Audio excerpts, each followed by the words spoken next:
মাস একটা রুটিন মোতাবেক টাইম ব্যয় করেন, সকাল থেকে শুরু করে রাত পর্যন্ত একেবারে ক্যালকুলেটেড দেখুন কোথায় আপনার সময় যায়, and you see me after 1 month and you will see the revolution has started in your life.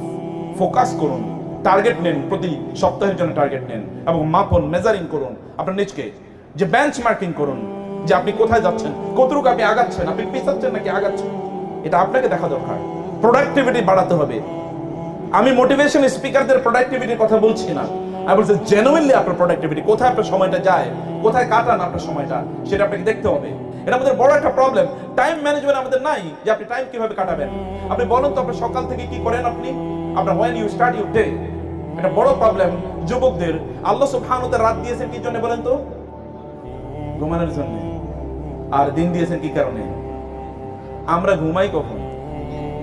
অধিকাংশ তো ঘুমাই দিনে। ওই যে বলছে সুবহানাল্লাহ, আল্লাহর নিজামকে কেউ যদি